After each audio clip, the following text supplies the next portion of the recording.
All is good, did he say? We're having lunch today, and of course, during lunchtime, we have conversations that lead us to other conversations, and we thought this might make for a good topic to talk to you guys live. Look at how good you look. Are you saying you don't look good? No. You know?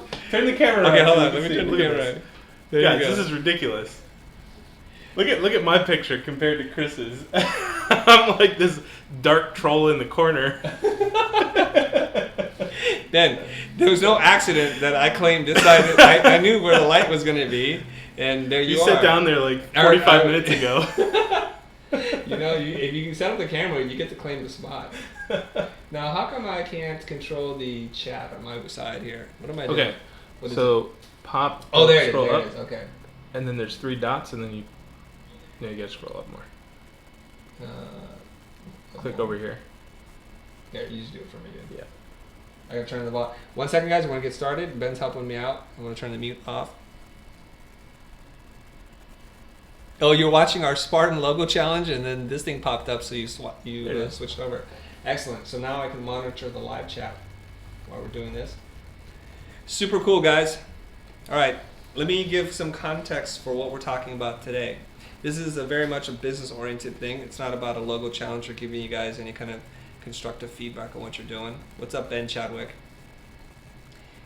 My business coach, Keir McLaren, told me that all businesses are exactly the same 2 types of businesses: sales and customer service. Yeah. And we've been talking a lot about sales, so I thought, let's talk about customer service. What does that mean? How do you apply it? Are you providing good customer service? Those kinds of things. I'm going to switch the camera to Mr. Ben Burns, and we can talk about that a little bit. So it's kind of funny because what spurred this conversation is we're going back and forth with a vendor of ours, and it was a little bit rough.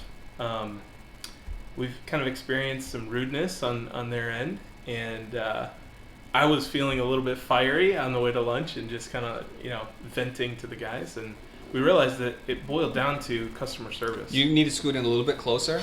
They're saying it's a little quiet on your end. Okay. How's that? Is that better, guys? You know what I can do, man? Check this out. Oh, man. Getting intimate. I kind of want to like do this here. No, that's so close. All right, so we started talking about this kind of stuff, and we kind of dug into the emails that we were getting from this character, and they were just kind of rude. And then we started talking about our own personal style of sending customer service emails, and we realized that getting an email from me is like being all excited, and I don't know if you guys have ever gotten an email from Chris, but it's like, I don't have time for you right now. Don't you understand this? I can't even take the time to like capitalize my sentences and use. Hold on. Let me set this up right, you guys. We're talking about communication, and email is a big way we communicate. So Yeah. Ben said, maybe we need to teach a course or do a talk on how to write the proper emails. And that's when I said, well, it's not going to be me who's going to be teaching that course. Somebody else is going to have to do that. What do I know about writing proper emails? And that's when Ben said, let me switch the camera. How do you feel about my emails, Ben? Dude, so when you get the email from Chris, it's basically like, by the way, I do not have time to write this email. I do not have time to deal with you right now, but here's a really quick answer. The sentences are not capitalized. If he can sum things up in one word, he does that, and then you're like, oh, okay, I'm so sorry for bothering you.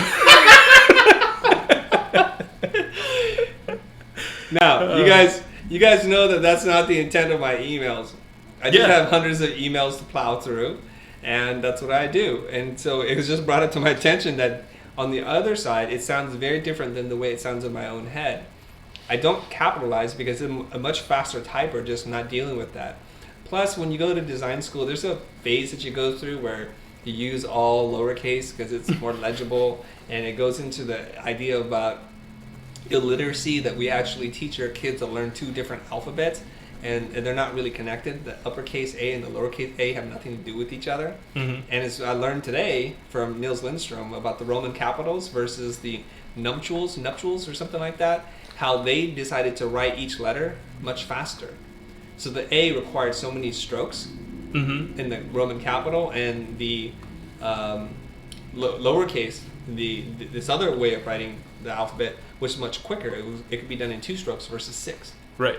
And so that's why I write in all lowercase. Now, people have often told me, like they're expert at handwriting analysis or something, saying, you're not a confident person. It's like, obviously you don't know anything about me if you're going to say that I'm not a confident person. And I'll take that. If somebody tells me that I'm insecure, I'm not confident, I'll take that, because most of the times people tell me I'm an arrogant mofo, okay? So I'm sending out these letters, and I'm thinking, it's lowercase. That's the standard, man. It's like part of the postmodern thing. That's what we do. And Ben interprets that totally differently. He's telling me, it seems like you don't even have time. Like, I can't be bothered to capitalize my sentences with you guys, right? What's the other thing, Ben, besides the capitalization? Oh, it's just really like short sentences. I mean, it's like to the point, and then that's Give me an example. Give us an example. Oh, I sent you something for approval the other night, and I think you sent back the word cool, and that was it. That's a good word, cool. Yeah, I was like, okay, but are you mad, bro? All right. You know what? We have some type people in the audience here, because somebody just told me it's called Unicels, and that's from Jonathan Beal. Thank you, brother. Thank you for keeping us honest. Oh, Sandy's like, I stopped watching Westworld for this. Oh my God, go back to Westworld. Westworld's way more interesting. Yeah, possibly, Jesus. but you won't make any money watching Westworld, and you might actually make money listening to us. Bazinga. All right. So I write short, abbreviated words just because I want to close what we call the communication gap. So Mr. Ben Burns says, hey, Chris, I'm going to do X, Y, and Z, and tomorrow I'll finish this, and that. All I'm saying back to him in the shortest possible way is, I get it. I read your message. Please move forward. All I say is cool. All right, that's it. All right, but let's get to the heart of this thing. If we're talking about customer service, this is one thing that you guys really need to realize. What you're selling, what you're providing is customer service. This is what makes you different. This is what makes you valuable. Right. And so what does customer service mean to you, Ben? So I guess I'd like to kick things off by talking about just the general attitude that you have towards your clients. Assuming that they've made it through the sales cycle, your attitude towards them should be one of just excitement, both to talk with them, to present your work, to, when the phone rings, I would really analyze your perception on how you're viewing that phone call. Is it kind of a pain in the ass, or are you actually excited when that call rings? And this is something that we talked about with sales and marketing. And maybe you can talk a little bit about where that feeling comes from, where that's rooted in. I know one thing that we said was being paid enough. Right. Right? You're talking about the phone call test. Yeah. Okay. So for those of you guys that are new to the channel, what we're talking about, this is a Blair Enns thing. He says that there's a simple test that you do, and it's called the phone call test, or something like that. Basically, when the phone rings and it's your client calling, do you rush to pick it up, or do you sit there and send it to message or voicemail or something like that? Yeah. Or do you cringe thinking, I really don't want to talk to you? And the clear indicator, the thing that is the big difference, is how much you're getting paid. Right. So at a certain point, the client's going to pay you so much money that you're going to be glad to pick it up. Yeah. And money is a little. Somebody had this great quote on YouTube, and they put this in there. I said I was going to steal it, but I can't remember right now. But it says something like, look at money as vouchers of approval or something. Yeah. Like vouchers of appreciation. Every dollar you get is a voucher for appreciation. So if you want to say, well, Chris is evil and all he talks about is money, that's not true. But when clients pay me a lot of money, I feel a lot of gratitude and appreciation, right? This is what is going to send my kids to school. This is what's putting the roof over our head, diapers on butts, and food on the table. Mm-hmm. So I appreciate what they do. Yep. So what I want to do is to always strive to give great customer service. And the way I can do that wholeheartedly and openly is to charge a lot of money. Right. That way I don't have that nagging feeling in my gut like I'm getting taken advantage of. There's also something, in addition to money, that kind of matters when you're talking about your perception of your clients, and that's the way that they perceive you. So if you're perceived as an expert in your space and they're treating you like an expert in your space, and we've hopefully we've all had these clients where they're like, no, I trust your judgment as the designer. You have more, at least the perception of control over the job, and that's going to influence your perception of them a lot. All right, so let's talk about what are bad customer service issues. Like, what do you do? What traits can you just pick off the top of your head? These are things that you're doing that's a clear sign of bad customer service. I have some, but I wasn't you prepared. go first. I need to process that one. I thought you were ready for this whole conversation. I got outline. All right. Okay. Bad customer service. Maybe we'll just ping it back and forth. Okay. Like we're playing tennis or something. Sure. If you're being unresponsive. So when somebody sends you an email asking you for something, it goes on for hours or days without a response. And I have to admit, I'm providing poor customer service right now to one person in particular, and I need to go and send them an email. I just haven't had time to even open an email in the last 24 hours, okay? Okay, so let's dig into that. Okay. What is an acceptable time frame to you when you send an email to somebody that's working for you? Immediately. Because I don't send a lot of emails. So I would say like during normal business hours, I would think that within an hour, half an hour, I need a response. Okay, and that's the employees. Response, yeah, anybody that works for me, I want a response within 30 minutes. And I'm thinking it doesn't have to be a thorough, thought-out response. The simple response could be, I got your email, I'm processing, and I'll give you information ASAP. But just to know that they read the email, because usually when I'm sending emails, because I need something. Yeah. Okay, I need something to move forward, because teams and people and resources depend on you making a decision and you moving the ball forward. So I think that time frame, in my opinion, is a little bit tight. Maybe not necessarily for employees, but when I work with outside vendors, I'd say a 24-hour time frame is typically okay, or at least like the next business day. Because, a lot of people check emails once a day or, something like that. So I think as long as you can get back to that person, especially if it's an emergency within 24 hours, you're good to go. So your rule is 24 hours for a vendor? For a vendor. Somebody that works for you, somebody that you pay good money to, you're willing to wait 24 hours. To me, I'm just going to say this, you guys. To me, 24 hours is the maximum amount of time that I'm going to allow for you. If you're working for me, it means, unless I send you an email at 4 in the morning or something, I don't expect a response until the earliest in the next business day. Yeah. And we're talking about normal business hours. For us, that's 10 to 7 p.m. It varies a little bit depending on company to company, but I expect a response much quicker than that because I'm paying you good money, and I'm feeling like, what is going on? And I don't mean that you have to have all the answers. I don't mean to say like you have to have everything, but just acknowledge you received this and you're working on it and you get me a response. I just need to know that you've read it and you're working on it right away. Gotcha. So we're seeing some comments. I'm going to flip this over so that I can read some of the comments, and then you can talk to the people. So something that I do, that I practice every day, I do emails. I respond to emails first thing when I get in.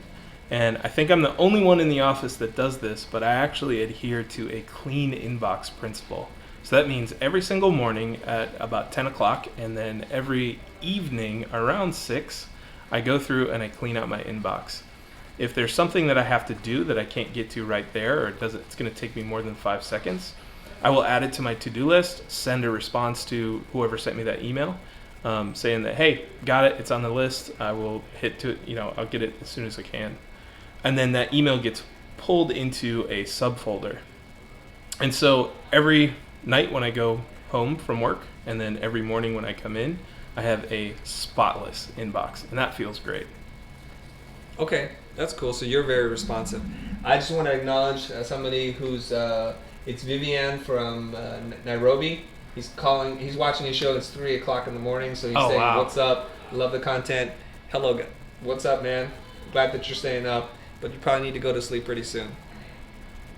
All right, Luke is saying he's ordered to stop stealing sheep and find out how type works. Thank you. Great recommendation. Guys, I don't throw recommendations around like I'm handing out pieces of candy. If I'm telling you to go buy a book, you do really need to go pick up the book, all right? All right, Ben, what's another sign of customer service, bad customer service? I was still thinking, and then I responded to your thing, so I don't have one in the pipe ready to go. I'm just going to keep the camera on to you until you figure something out. Okay. How about this? Let's talk about tone of voice. So in the beginning of the engagement, I recommend setting a tone of voice, in fact, for your entire brand. And so the entire agency should operate with a single voice. Is that something that you've done? Establish like a tone of voice or best practices for communication here? No, I haven't done that, and we're probably not that formal. Mm-hmm. But on important pieces of communication, almost everybody sends me the email to read first. Mm. So when we're talking about a big client, maybe there's an issue with a job, and they want to know how to phrase it. Maybe it's a breakup letter with a partner or a vendor or a client. They're going to have me read it first. Sure. And I'm checking it for tone. And you'll want to do this. Never write an emotional email. Yeah. Never. So what you do is if you write it, save it, walk away from it, come back to it, read it, write it, stop, walk away from it until you purge the emotion from it, because you're writing in ways and using language that you may come to regret later. And it's a very difficult discipline to exercise, but that's something you need to do. Now, in terms of the emails that people send out, sometimes they'll CC me on stuff, and I'm just watching for tone.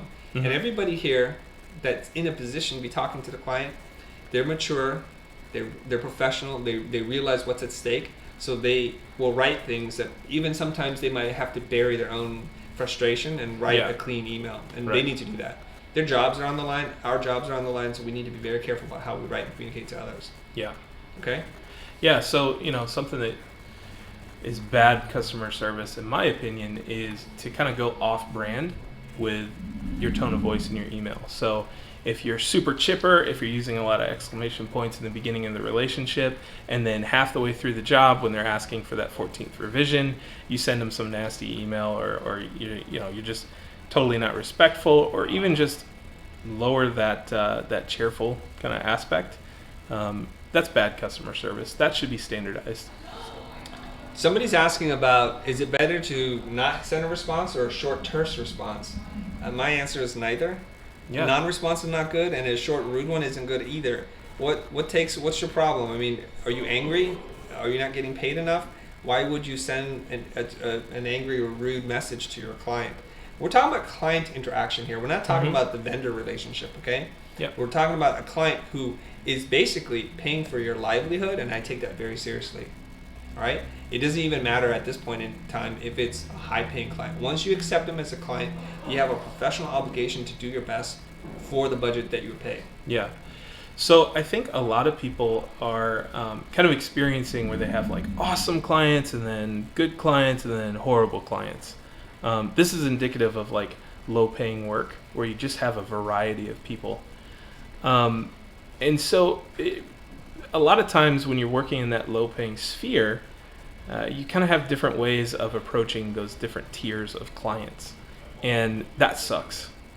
So in an effort to streamline everything and standardize everything, going back to setting the terms of engagement in the first 5-10 minutes or the first call, you want to set this stuff up so that you can give everybody the same high level of service. And something that includes is going the extra mile. And so I know that, when we talk about estimating and budgeting, we plan for, our vendors and our people to kind of mess up or need extra revisions. And Chris, I think that you talked about actually, charging enough so that you wouldn't have to charge overages. And I think that's awesome for customer service. Yeah. Okay. So let's talk about that. It kind of goes into that go the extra mile aspect. I would love to go the extra mile. I would, like we have talked about many times before, Ben. When you and I were talking, and I was coaching you about feeling like you could charge more. I said, wouldn't you like to go and pick up your client at the airport? Yeah. Wouldn't you like to give them first class white glove service the entire process? And the way that you do that is you charge more. So even if you don't like money, even if you don't like talking about it, if you charge more, you're able to provide better service. Okay, so think about this. Let's say that you wanted another designer to help you, or you wanted to hire a world-class illustrator to just add a little extra pop to the design that you're doing. The way that you do that is you're able to charge more, and then you're able to hire people to help you. Mm-hmm. Okay? So I've had this exact negotiation before, guys, so lean in a little bit. So if you Westworld people, okay, if you were worried that you weren't going to get your money's worth, I'm going to share a story with you about a negotiation that I had, okay? A client had asked us to work on a video for them, and they told us that they had $80,000 to produce the video. And when we came back with the budget, it was $100,000. And my executive producer said, Chris, we need you on the call. I don't know how I'm going to be able to do this. So we get on the phone and we're presenting the budget, and they're like, guys, come on, we told you it's $80,000 and then you come back with a budget for 100. What's up? What's up? A little bit annoyed, rightfully so. And I'm not going to tell you the person's name. Let's just call the person, their name is John. Obviously that's not their name. So I said to John, I know that you said it was $80,000, but let me tell you why it's 100. One, I don't like to charge overages, and in the course of the 22 plus years I've been working, no project goes according to plan. Something changes. You ask to make something bigger, longer, shorter, add in a shot, change a shot, do a different version of it.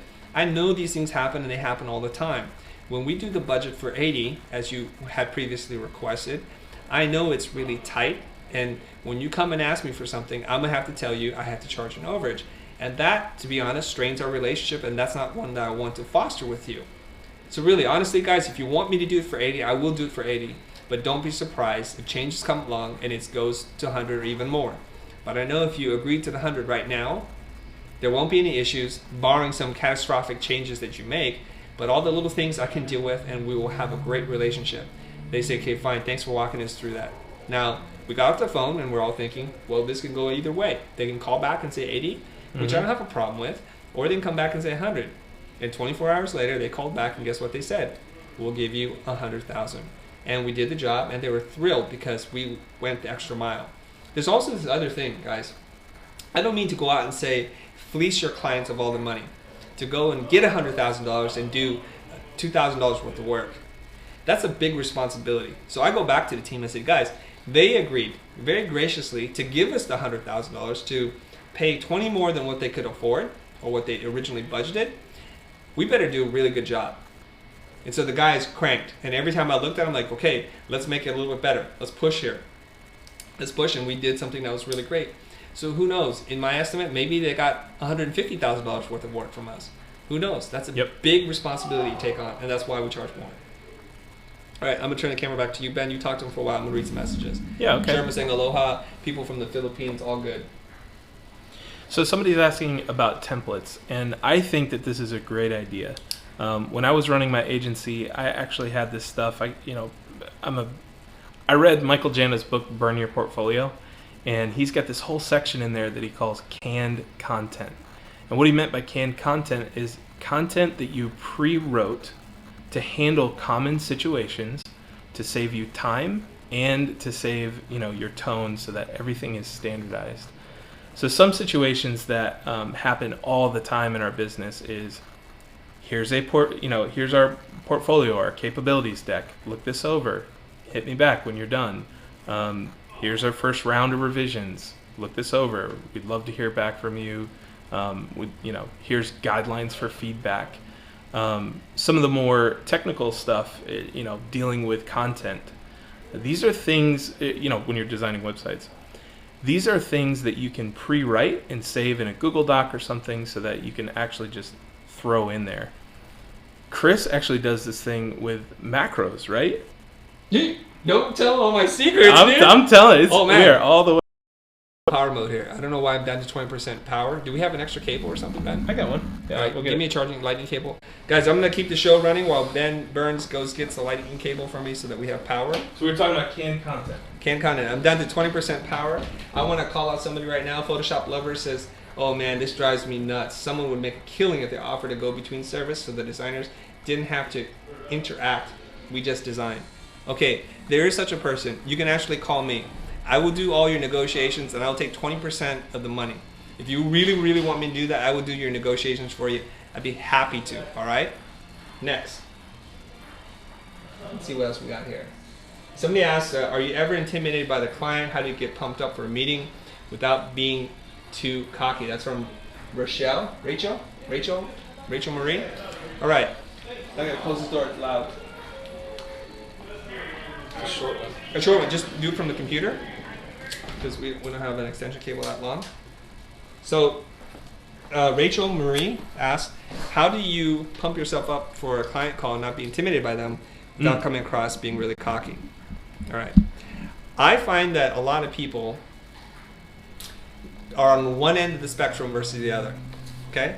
On one end of the spectrum, they're very mousy. The clients run right over them. They're the doormat. And the other kind of end of the spectrum is you're super cocky, very arrogant, and your poop don't stink kind of thing. I think the way to do it is to be somewhere in the middle towards the cocky side. Now, I'm going to just throw a little word of caution because somebody's going to misinterpret what I'm saying. I don't want to be a doormat. I'm confident. I believe in the work that I do. I believe in the value of it. If I don't, I'm going to go and learn more things so I become more valuable. That's key. I'm telling you this not like I haven't studied or I haven't practiced. I've studied. I've read the books. I've watched the videos. I've practiced many, many times. So I know what I'm doing. I know what I'm capable of doing. So it's worth something. But I'm not to that point where I feel like the clients are doing me a favor. So when they call me, it's like, oh, you again? Oh, I guess I could do that. Or if you want to make it worse, I guess I could do that. That's throwing a lot of attitude. And my coach would say, you're not good enough to throw attitude. Okay? If you're Picasso, you can throw attitude. If you're David Fincher, you can throw attitude. But short of being them, don't throw attitude. All right? Ben, I'm going to turn it over to you. Go ahead. All right. So this is a big one. Knowing when to email versus when to call. And I feel like a lot of designers, especially you guys who feel like you get kind of run over by your clients, handle a lot of things over email when you should just handle it with a simple phone call. It's really amazing to me when you talk about getting feedback, understanding the details of a project, especially web work, that can be solved with a 5-minute conversation versus an email. And so, the guideline that I go by is, am I going to expect more than one responses from this email? If so, I call the client. All right, back to me. Jasveer is asking this question. He wants to hear more about my macros. And Ben Burns, you're betraying all my secrets, dude. You can't do that live on air. We're going to have to delete this episode. All right. I was reading something online about how to optimize your life and your workflow. And they said, go into the keyboard editor in your system preferences and you can change things. Like when you type in LOL, it can change it to laugh out loud, or BRB is it'll turn into be right back. So what I've done is I've thought about phrases that I'm writing all the time. Like, I really appreciate you saying that. Let's just say that's what it is. So I type in IRA, something that is a weird combination that I'm not going to accidentally type in. Right. So when I type that in, it just writes the rest of it for me, and that's some of the macros that I use. And people are saying that how is it that Chris can continue to comment and reply to every single person who comments on a video? It is me. There's nobody else doing it. Nick says, get that hardline connection going. You can't get a hardline connection to an iPhone. Are you aware of the advanced technology we're using, you guys? All right, are we back? It says it's a very bad connection, but I believe we're back. Are we on? I think we're on. Yep, there's my face. Okay. I'm going to ask you for our... We're back. Uh-oh. Yeah, back. Okay, we're back on live. There we are. All right, guys. Okay, so I had a short outline here, and I kind of want to sum everything up. Do it. Oops. I'm sorry, I didn't mean to do that. Be awesome to work with. That's a general rule of thumb. It feels a little bit cheap to say, but be the person that you would want to work with on the other side of the phone. And if you've ever worked with web developers or other designers and you've experienced some of these negative customer service issues, you know exactly what I'm talking about. And so, rule of thumb, do unto others as you would. I'm not a religious person, but it goes something like that. You butchered that pretty bad. Say what? You butchered that pretty bad. Yeah, it was do unto others, and then I lost it. Do unto others. Let me fix that for you, Ben. That's the golden rule of the Doe household. It's called do unto others as you would have them do unto you. There you go. Treat others the way you want to be treated. That's how I was raised, and it's a golden rule. Let me talk about that a little bit, okay? Whenever a transaction happens between me and a client or me and a vendor, there's a value exchange that's happening. And we talked about this before. I promise to do the work, to do it with alacrity, a cheerful, eager attitude, and the clients promise to pay me and to be respectful of the process. And that's how we build a relationship, you guys. Now, it's one thing to take somebody's money and then to make them feel like inferior to you, to make them feel like they have bad taste, to make them feel like they don't know what they're talking about. That's one way that you're going to end a relationship really fast, okay? And that's it. Now, I don't work with a lot of people who have bad attitude on the other side, because now this time I'm the client. I'm paying you. I'm helping to support your livelihood, your way of life.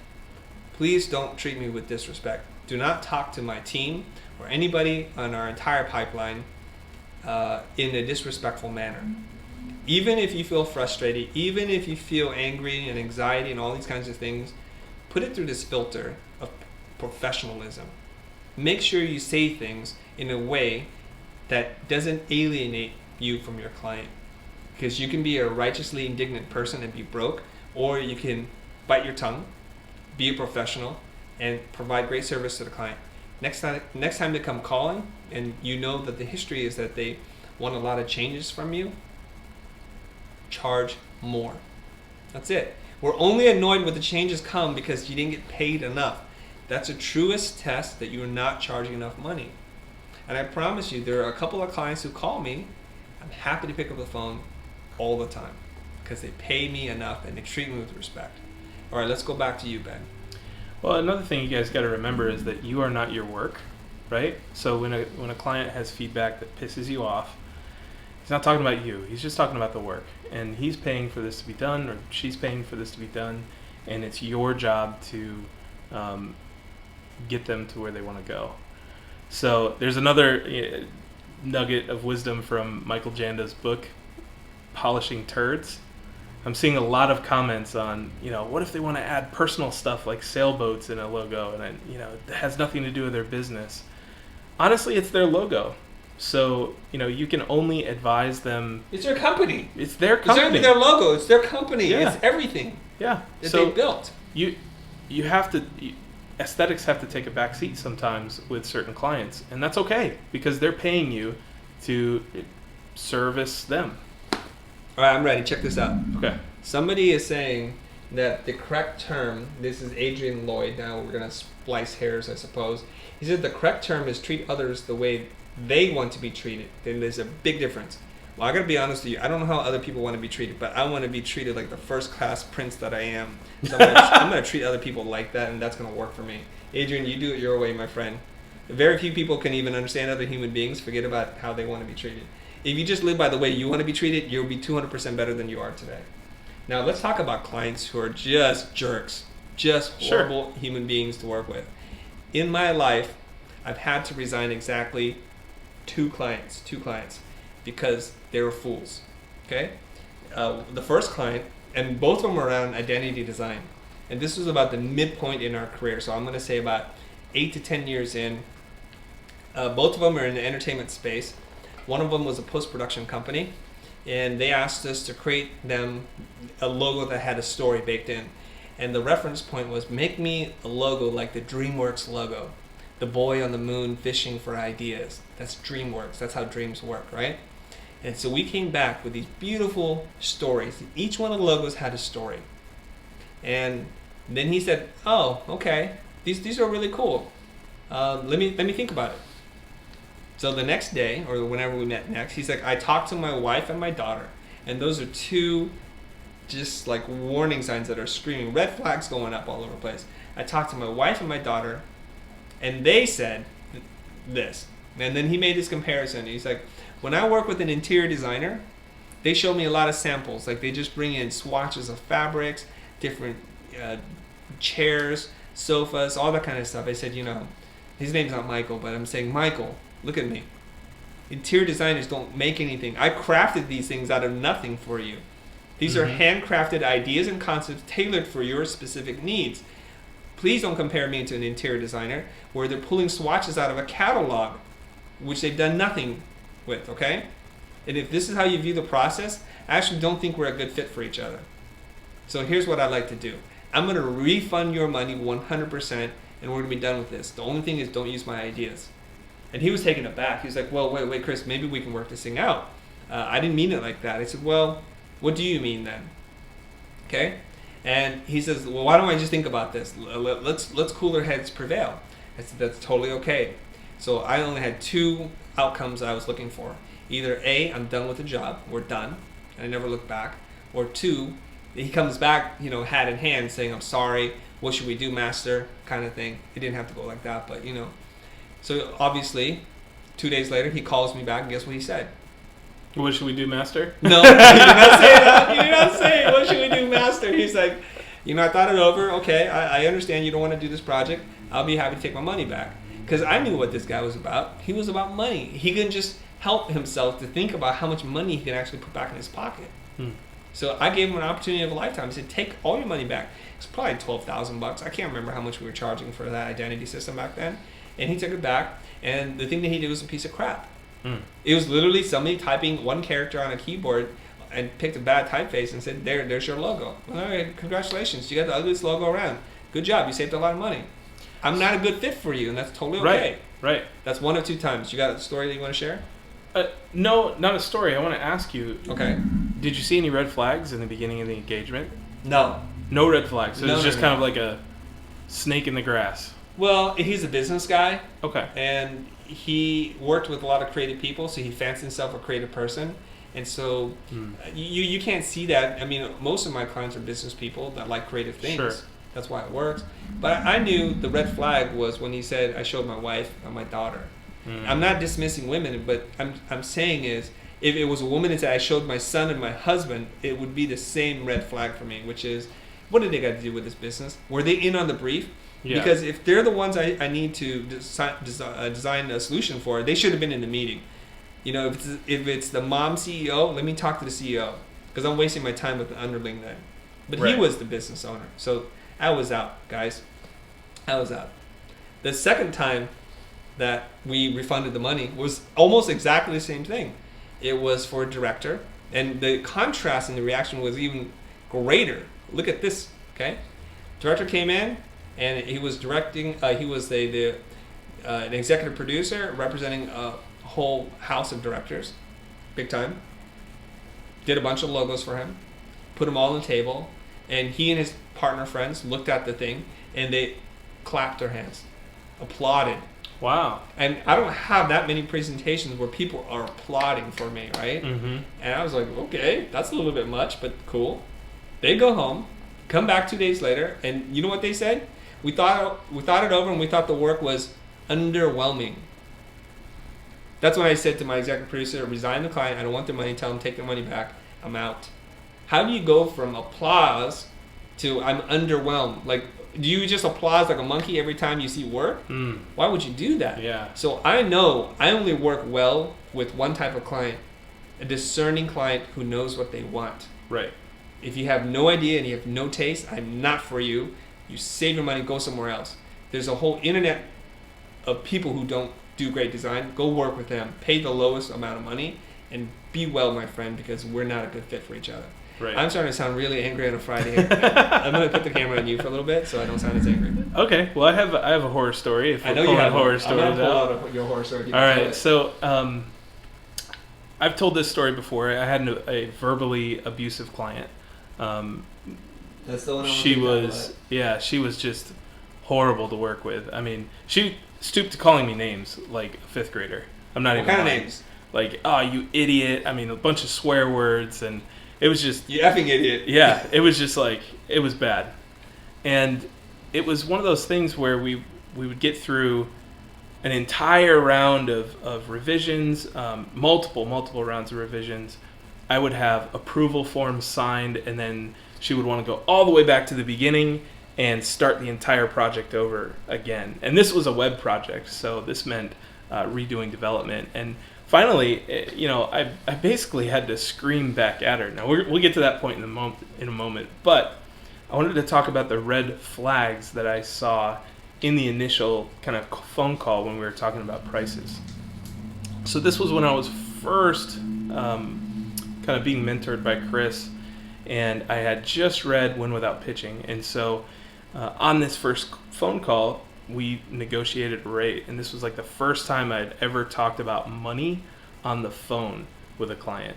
Typically, I hated talking about it, and I just wanted to send an email. So this was like the first time. And this woman negotiated with me for almost 20 minutes, down to the dollar, like the single dollar amount, trying to get a better deal. And so we went back and forth. Finally, we agreed on a price, but I should have known at that point that this was going to be a bumpy road. Okay. Is that the end of your story? That's the end of my story. No, dude, there's got to be more to the story. Okay. All right. So how do you respond? What do you do with a client that's really rude to you? Okay. So basically, had we this job lasted for probably 12 months, and had we the money that she had given us in the bank account, I would have refunded everything and walked away. But we were in a tight financial spot, and we couldn't do that, so we had to finish the job. And so finally, the relationship came to a head where we were probably 17 revisions in, and the site was done, and we needed to be done with the job, but we could not get that final approval. And so we get a phone call, and she's screaming at me saying things aren't working, and oh, you freaking idiot, who designed the user experience on this site? And I had previously talked to Chris, who said, well, you might want to mirror her behavior and see how she responds, because some people need that. And so, the teddy bear went away. God, wait, hold on. Did I really say that? Yeah. Oh my God. The teddy bear went away, the grizzly bear came out, and I screamed at the top of my lungs through the phone at her. And I told her that, we were under no circumstances we were going to do any more work, that we had fulfilled our end of the bargain, and if she didn't sign the approval form, that was it. We weren't going to launch the thing for her. She would just have to be done, and it would live on the development server or a CD that I sent her. And it worked. She was like, okay, I'm sorry. I appreciate that. I respect you. We'll get this done. Now, it was still a little bit of a bumpy road after that, but eventually we just cut ties and we were done. Oh, hold on. So I actually gave you good advice. Yeah. I never know what I'm going to say, and if I say anything, I have amnesia right away. So if the advice works out, I remember that. Yeah. And if the advice doesn't work out, who told you to do that crazy thing? I was just testing you. You're stupid enough to do that, you idiot. All right. There's a concept. The concept is match and mirror. So if the client is escalating, if the clients are using F-bombs, that's normal to them. And for normal, precious, creative, nurtured types, the F-bombs and all that kind of stuff really mess us up, and we're kind of off our game. So what I told Ben is, you're at your end. You don't care if you lose this client anymore at this point. So we got to go to DEFCON 5. Time to hit the nuclear button, right, and launch the missiles. So that's when I advise to you, go and match her, mirror her. Right. Don't overdo it. What you want to do is, if she's using F-bombs or S-bombs, you just drop them right back at her. Yep. If she's loud, you're loud. If she's angry, you're angry. Because then she feels like you actually are listening to her and you understand her and you relate to her. Yeah. That's the bottom line. Yeah. So when you are around certain cultures, certain Asian cultures are very loud and they talk very loudly.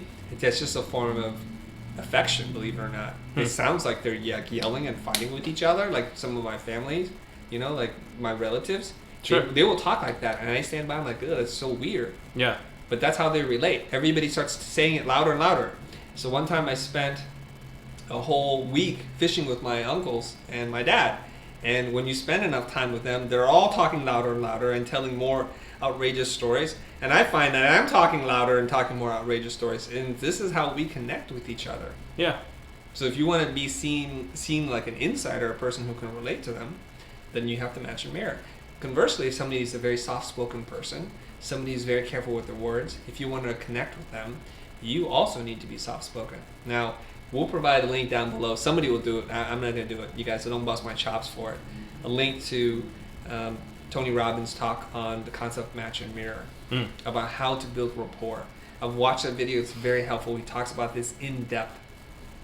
And his example was, if you go to a realtor and you're looking for a home, it's like, I want the most amazing home. It's like, I gotta have this window and these floors. And if the realtor says back to you, well, I have just the most magnificent home in mind, you don't feel like you connected because you said amazing and they said magnificent and you're not hearing me. So even matching the vocabulary, the tone, the pace, if you're talking really fast or if you're talking really slow. So some people are put off by my style of speaking, that I'm very direct and I might seem angry and I'm short on my words. They just don't like that. But for everybody else that doesn't like it, there's 100 other people that really appreciate that because that's how they can relate to me. And it's totally okay. All right. Okay, easy with the racial slurs there, Bob Smith. Yeah, I was going to say something. Go easy there. All right. So needless to say, that experience was pretty traumatizing for me because beforehand I had been charging so little that and delivering so much value that everybody thought I was like precious and I was put up on a pedestal. They wouldn't pay me like I was on a pedestal, but it was totally shocking to me. So what kind of questions do you guys have? We're talking about customer service for those guys of you who are just tuning in. Let's go to the comments. There's no excuse for being verbally abusive to a vendor providing a service. I totally agree, Manny. That's never something that I would do. Unfortunately, I just had to turn it around on them.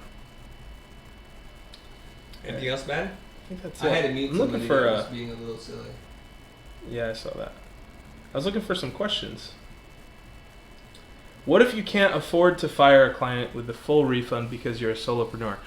I've been there, especially, the story that I just told. I couldn't afford to give them a refund. For that situation, we were done with the job. I mean, we had done an incredible amount of revisions. And so I just had to basically tell them, we're done working. If you want any more done, it's going to be an overage. And that's, they were like, oh no, we can't do that. There's always things that you can work out. So we had another situation where it ended amicably, but the client had paid us a 50% deposit. We had done about half the work, and we just kind of called it even. They were pleasantly surprised when we didn't ask them to pay for the last 50% of the agreement. So there's different ways. You can give a partial discount. Another thing is just to have a frank discussion. Sometimes it just takes like, hey, look, I really want this relationship to be fruitful for both of us. What can we do to make the communication easier? Just talk to them. They're people, right? So get on that same level with them and just say, hey, look, I want to do this. I want to make this easier. How can we do that? All right, what other questions do we have? I think I have a question here. Let me pull something out. You guys, don't worry about Bob. Just ignore him. I put him in timeout. If Bob comes back firing with some more stuff, I'll boot him for life, and that'll be that. So let's talk about this thing here. Oh, shoot. I lost the question. Okay. What do you do about really overly friendly clients that take you for a ride? There's a simple solution to this. Now, all of us, whenever a client calls or even remotely becomes interested, it's like the girl that you catch her eye for like 1 second, you think you guys are going to fall in love. You're doing a lot of it to yourself, unfortunately.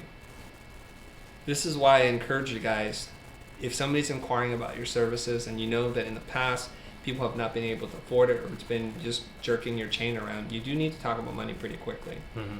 And sometimes, like Ben Burns and I, we do calls a lot now together, and he's probably seeing a lot of the advice and strategy that I've been sharing with him in real time, and sometimes it's different than what I've told him because there's 1,000 different variables that go into the system, right?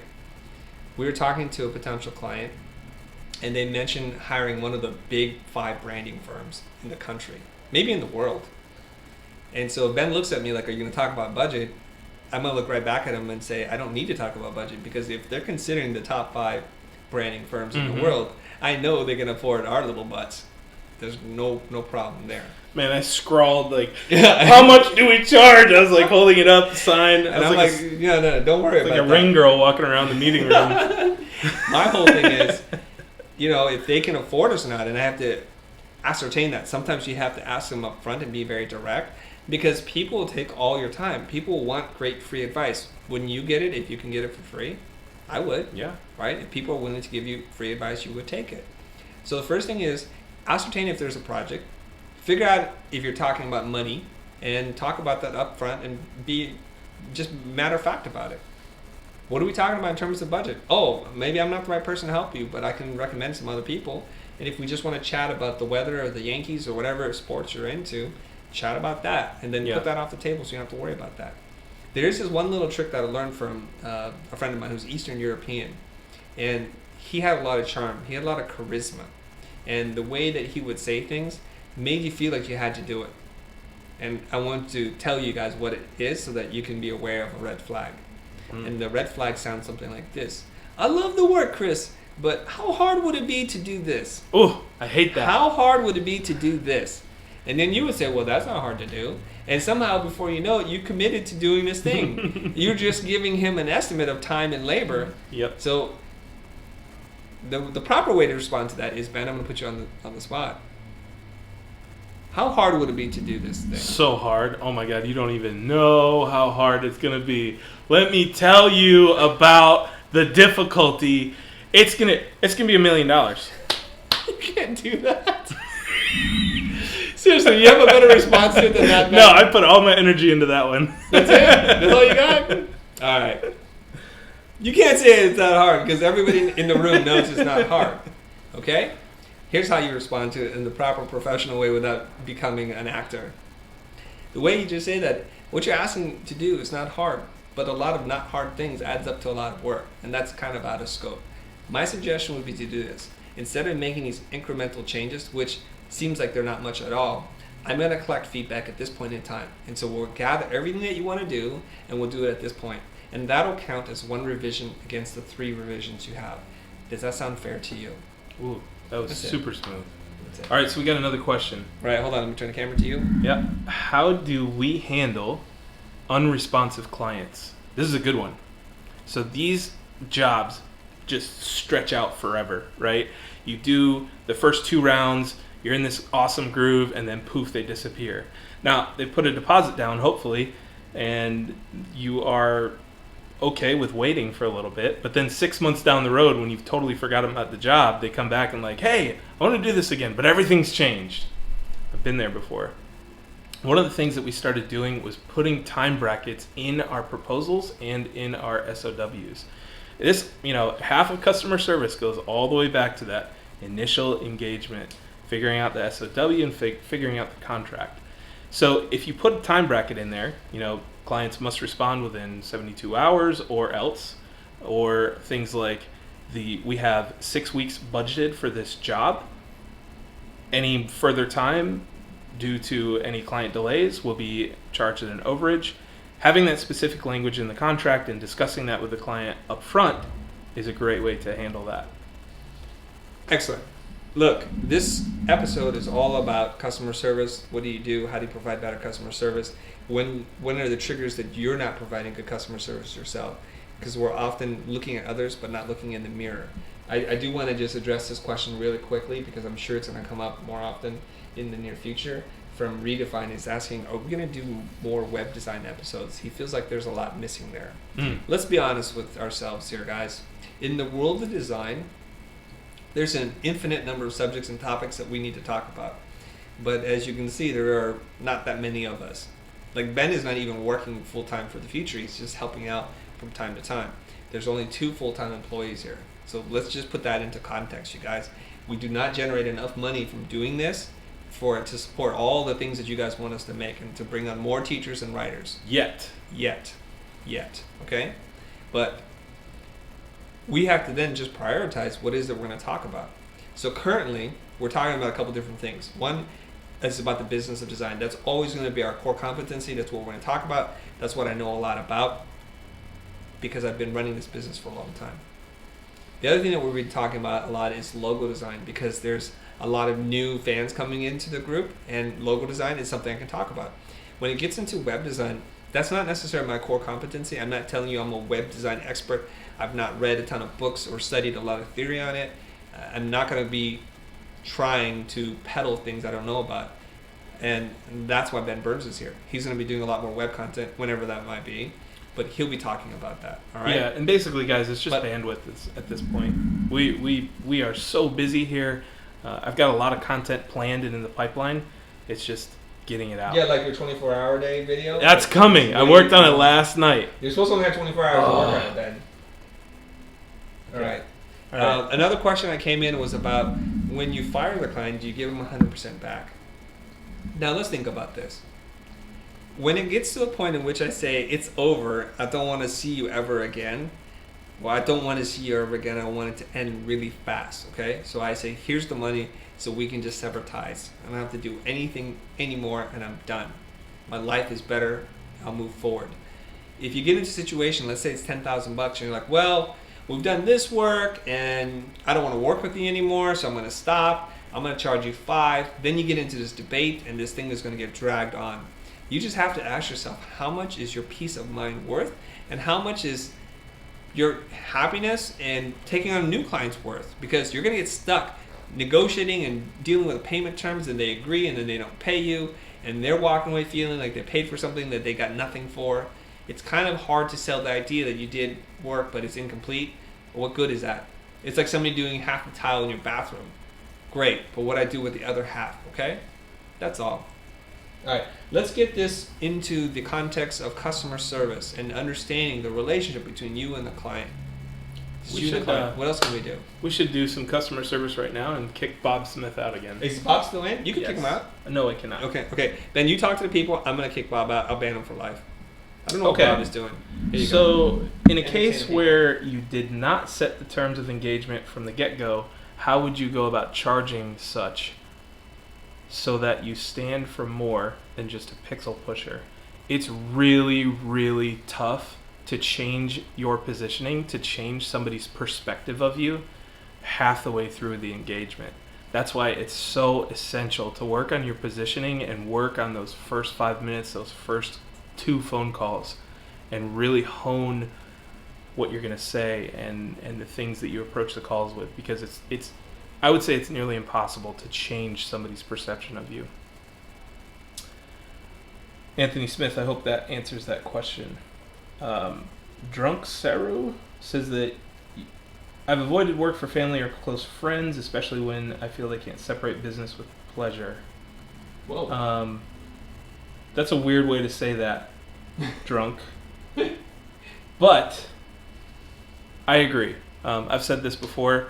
I either work for free for friends and family, or I go and charge them the full amount, because anything in between is just a weird situation. Just wanted to throw a shout out to Dansky. Really? Dansky? Yeah, he's in the, chat. Awesome having you here. Love your tutorials, and let's connect on Twitter. I think we should do a collab.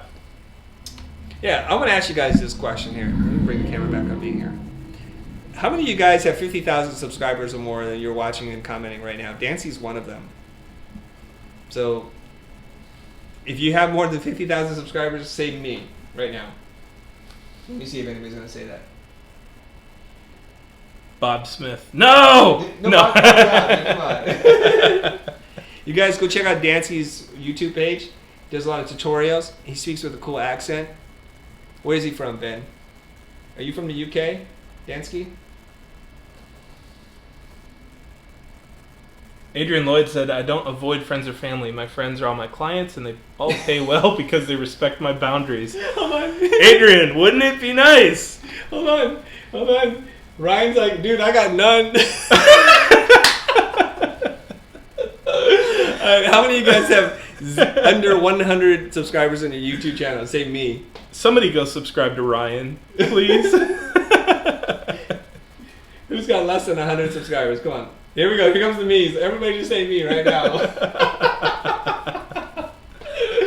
Oh my god, they're coming too fast. I have one. You know, even at the bottom, you had to differentiate yourself. So he's like none, and he's like, I got one. You win. I'm a rock star compared to these people. All right, you guys. Hey, look, I'm not clowning on anybody that's got low number of subscribers. For a long time, I had 0 myself. Ooh, big shot here. He's got 400, Luke. 225. All right, you guys. If I can do anything, if I can encourage you guys to go put out your content, to document your process, and to share your art with the world, please do that. If I can inspire you guys to do that, that'd be awesome. Because here I am, the introverted Asian guy who never wanted to share anything publicly. I've begrudgingly moved along that path, and I've seen nothing but great things happen by my willingness to share openly. Okay?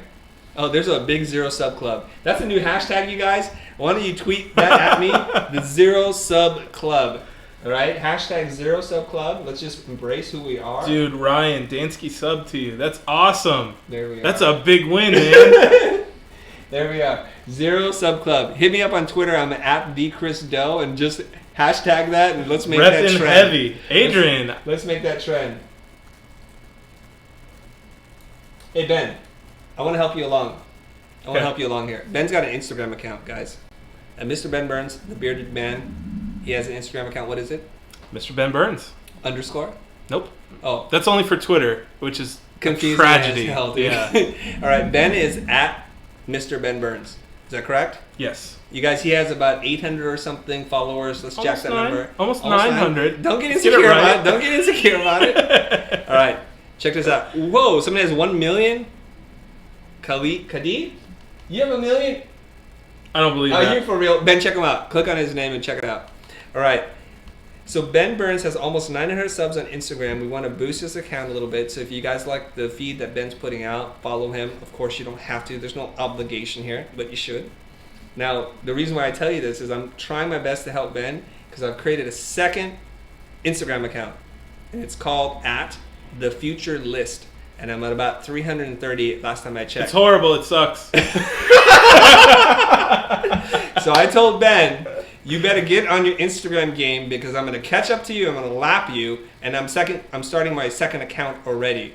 So we're watching this together, guys. So follow Ben, help him out. I'm not trying to leverage the audience all to support me. So it's at Mr. Ben Burns. And my second account is at TheFutur List.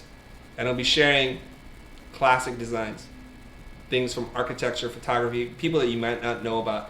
The whole intent is to turn that feed into kind of an art and design history class because I believe that style and taste can be taught.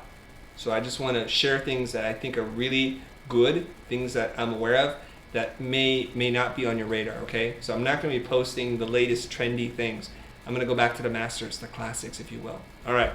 And guys, we do need feedback. So if there's anything that you want to see, other than logo critiques, because we know that you want that. But if there's anything that you want to see, tweet us, put a comment in the channel, follow us on Instagram and comment on our pictures. Let us know because we're always looking for the next thing to talk about. Okay, there's some questions here. It's not on subject, but because we're short on questions about customer service. Does TheFutur have an Insta? Yes, duh. What is it, Chris? It's at TheFutur is here. Yes. We could not get the feature, so it's at TheFutur is here. And the question here is from Trill Nerd. Chris, does your pedigree come up in a client conversation? All right, you guys, don't tell anybody. We're getting a little bit closer. Does my pedigree, does my degree, does the school where I went to come up in conversation with a client? I'm so ready to call bull. Here we go. No.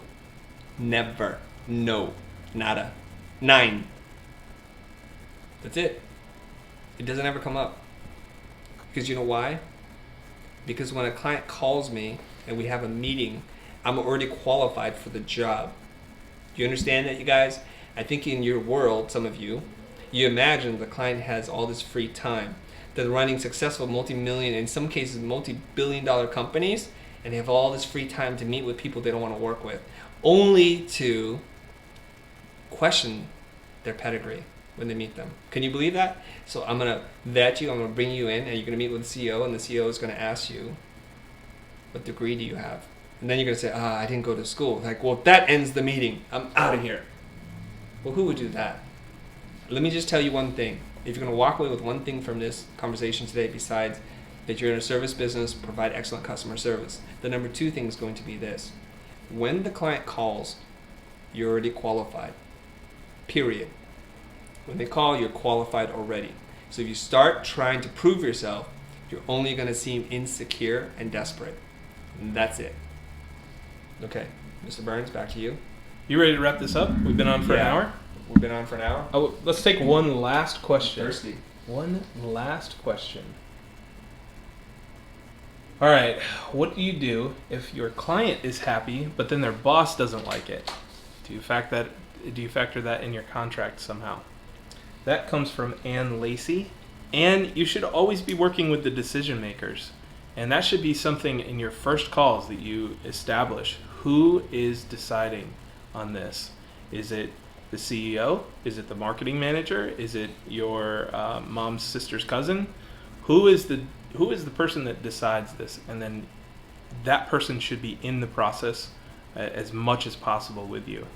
And you're going to want to make sure that, especially if you're doing logo designs and you're following our identity design process that we've talked about so much, there's certain milestones that you want to hit in that process to loop in decision makers. So definitely in the initial engagement, talk to the decision makers and figure out who they are. All right, I got a couple of things. I'm going to wrap this up. I know Dansky's got to go to sleep. His kid's waking up in 5 hours. That's a good idea. A couple of things here, parting thoughts, guys. One of the things is about the decision maker. One thing that you can do is specify in the terms of engagement in the contract itself. Say, this is my point of contact, this is the decision maker, and they put in their name. And that's it. So that they can't later on go back to you and say, well, this chief marketing officer or VP of finance or somebody says they don't want this. You say, that's fine, but now we're in revision 2, and we promised 3 revisions, so we got to nail it the next one. I want to make this work. Right. Okay? I know this is horrible for me to keep saying this, you guys, but if you charge enough, it doesn't really matter who the decision maker is. Go ahead and make all the changes you want. I'll just make more money. Now, I remember this a couple years ago. I was talking to an editor friend of mine who owned an editorial company, and they're pretty cocky. They're hot editors, and all the big commercial directors would work with them. They're like, hey, if you want me to make that change, it's horrible, but I'd like to get a new pool, so let's do it. And when they're talking about pool, they're not talking about a pool table. They're talking about a swimming pool. Ooh. So first he dissed the client, and then he said, "This is cool. If you want to do it, I'll put in a swimming pool. That's good. My wife wants a swimming pool." Yep. That's how they just did it. The other thing that you kind of hinted on but didn't actually say was include revision counts in your SOW. Let me get this camera over here. Did I do it? Go ahead. Okay. Include revision counts in your SOW. So you want to make sure that you're saying it's going to be milestone 1 and 2 revisions or 3 revisions. Milestone 2, number of revisions, and then at a certain time and in a certain date, these revisions expire. So Miguel asked, sometimes the money guy isn't the client. He's working for a client through an agency, and he's on revision number 14. Having revision counts in your contract would have prevented that whole thing. Okay. I want to say something to... Oh, man, I just lost it. Oh, shiznit. Hey, thanks, Dansky. We'll see you next time. Again, hit me up on Twitter. Oh, here we go. Here's what I want to say. Adrian Lloyd asked, I'm thinking about the pitch kit. Will there be a light version available? And the answer, a light version is already available. It's called YouTube. Watch YouTube. It's free. I think Matt has talked about pitching concepts already. But guys, we don't make light content. This isn't like there's full-bodied beer and there's a light beer. We just don't make light stuff. The light stuff is everything we produce for free already, okay? We produce a ton of content, you guys. Come on. There is a giveaway, and it will be live on the site next week. Oh, I don't know anything about that. Yeah. The other question that people ask is there a sale? I'm going to buy. There is no sale. Never. Not never. Never! There's only 2 sales in the year. You guys can mark your calendar on this because this is the only time we'll sell. We're like Nordstrom's. There's a twice annual sale, and that's it. One is during July 4th weekend. Celebrate this great nation. We'll do a sale. And it's a 20% sale. It's not going to change your life. The other sale that we're going to do is during Black Friday, and we usually do some promotions and things like that. But the sale percentage is the same. It's 20%. All right? Now, I will say this, you guys. If you're a student, this is a different story. If you're a student, direct message me. Tell me you're a student. I'll give you a student discount. We'll give you like a 10 or 15% discount, and that's it. But you have to be a student actively enrolled, okay? And that's it, guys. I think we're going to jam. I feel like I want to insult somebody.